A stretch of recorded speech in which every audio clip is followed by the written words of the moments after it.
This episode starts pretty slow, but it has a lot of lore about the Jedi and the Force, which is something I'd hope we get for at some time. It starts with Sabine training with Huyang to practice being precise with a lightsaber by hitting specific spots that Huyang marked. Since it's been a while since she trained last, she's a bit rusty, but was satisfactory, but not because of her training as a Jedi, but because of her training as a Mandalorian.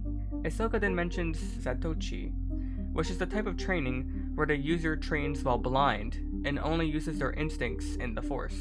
Huyang believes Sabine isn't ready for it. Ahsoka believes that Sabine can use the Force, but Sabine has major doubts because of what Huyang said last episode about her being the worst than any Jedi he's ever known, which I'll talk about more in a bit, but Ahsoka believes that anyone can use the Force. So Sabine tries training blind, much like Luke was in A New Hope. Throughout this whole training session, there's no indication of Sabine being able to use the Force. Sabine is too aggressive during the fight, and Ahsoka says anger and frustration are quick to power, but they also unbalance you. This is talking about how it's much quicker to become stronger in the Force if you use anger and frustration, because it taps into the dark side. But it also leaves you unbalanced if you don't know how to control it. Much like when Obi-Wan fought Maul for the first time in the Clone Wars, when Maul was taunting him for killing Qui-Gon, Obi-Wan used his anger, but it left him unbalanced. So after the training session, Sabine fully believes that she can't use the Force, but Ahsoka believes that all living beings can use the Force.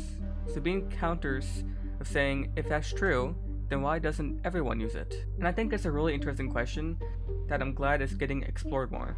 Ahsoka says that although talent is a factor, training and focus is what will lead to being successful.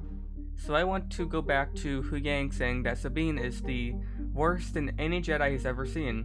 There's a reason for this inherently, and the factor is the midichlorian count, or like your Force potential, which isn't mentioned directly in the episode, but Ahsoka did mention that talent is a factor, which is the natural talent that an individual can exhibit. A great example of this would be Anakin. He has an extremely high midichlorian count, so he has an extreme high potential in the Force. So he was naturally more talented than any other Jedi, and there's Jedi like Obi-Wan, who actually had a very low midichlorian count compared to many other Jedi in the Temple, and was still a Padawan at 25 years old, which is old for a Padawan learner.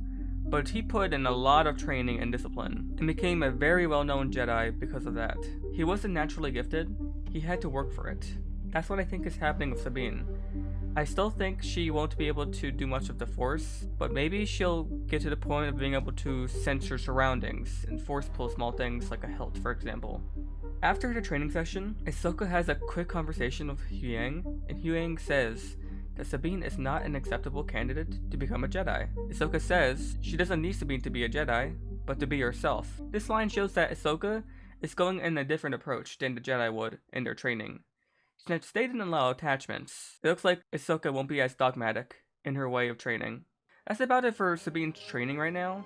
I was surprised to like it as much as I did, even though it was slow, but it gave some nice lore to the Force. That's about it for this video.